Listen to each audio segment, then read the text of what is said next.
A gente tava conversando que hoje, né, a Netflix está tendo o recorde, né, de queda das suas ações desde quando abriu aí na Bolsa de Valores. Encabeçado pelo Elon Musk, o Elon Musk foi e fez uma denúncia no Twitter pedindo para as pessoas cancelem a sua assinatura na Netflix. E aí a grande questão é que um dos roteiristas da Netflix, que teve já roteiros publicados e viraram animações, principalmente animações infantis, teve, né, a sua conta Twitter pessoal lá, foram feitas publicações comemorando a morte do Charlie Kirk. E aí, quando a Netflix fez a encomenda do material, né, que ele produziu, quando ficou pronto e veio ao público, o pessoal já viu também que tem altos teores aí de ideologias, né, carregados ali nas animações, pautas LGBTs, para crianças, né. E aí o Elon Musk foi lá e começou uma campanha, primeiro falando que ele não deveria tá recebendo para trabalhar num veículo de contribuição de conteúdo para crianças, dessa forma, né? Ele não deveria contribuir com roteiros para crianças com essa pauta. E também falando que ele, por si só, não é uma boa pessoa, porque ele estaria comemorando a morte de um cara que só queria dialogar. E aí muita gente começou a fazer, começou a engrenar, engajar nessa pauta, né? Começou a ter, de ontem para hoje, várias pessoas públicas a postarem, e isso publicamente nas suas redes sociais, até chegar no Brasil. Inclusive o Nicolas Ferreira foi uma das pessoas que fez isso e também está encabeçando a mesma questão aqui no Brasil.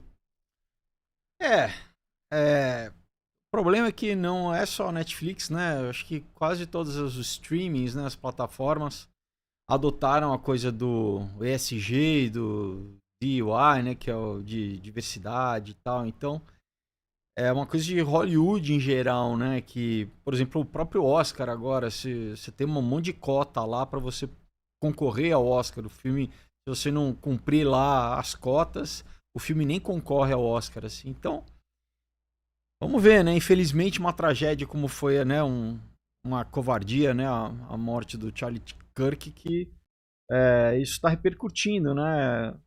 Não, acho que não só nos Estados Unidos, aqui no Brasil também, porque fala-se tanto em tolerância, né? Mas você vê pessoas comemorando um assassinato, né? Assim, cara, chegamos, né? O mundo chegou nesse nível assim, onde as pessoas estão comemorando o assassinato, assim, de, como você disse, alguém que promovia debate, né, aberto, assim, né? É um espaço para todo mundo falar. Então, quer dizer, isso agora é motivo de assassinato, assim, né? Então, e se comemorar isso, né? Então eu acho que realmente é uma reação orgânica da sociedade de falar assim, né? Chega, porque quem fala tanto né, em intolerância é muito intolerante, parte para a violência, não consegue dialogar.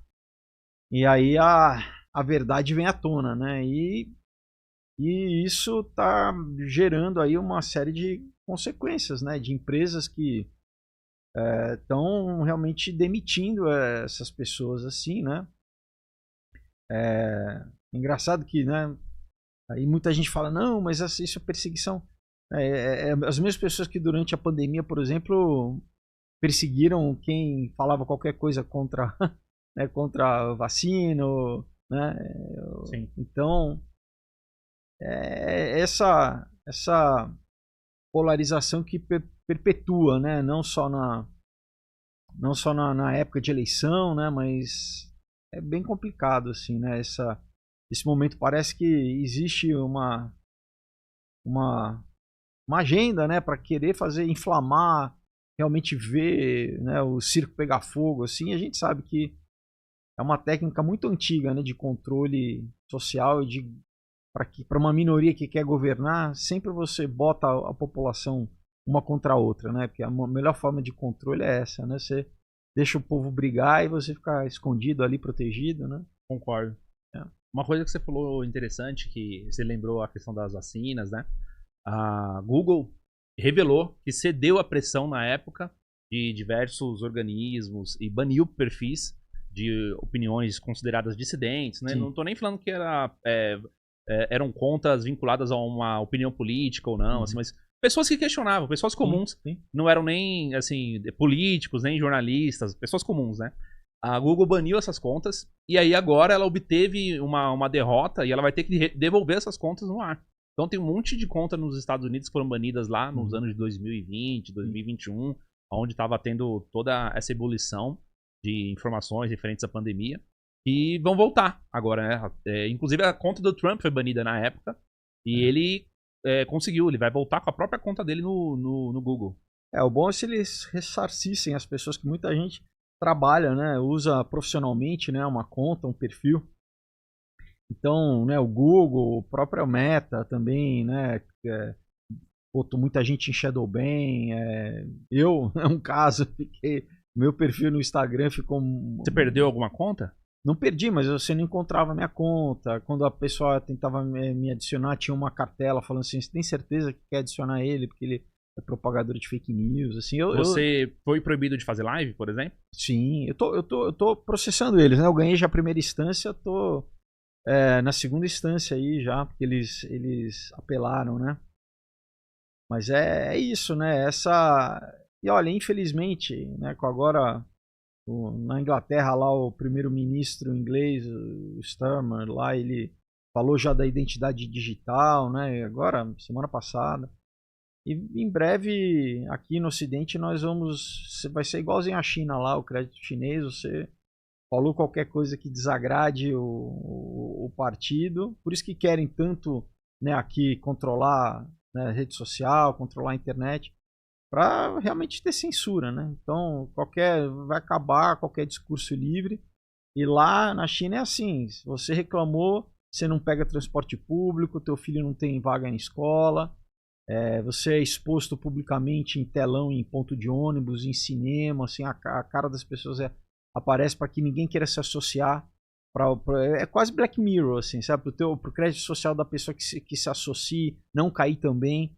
Então, um ostracismo social. Uhum. Então, todas essas são formas de coerção do Estado, né? De fazer com que a população...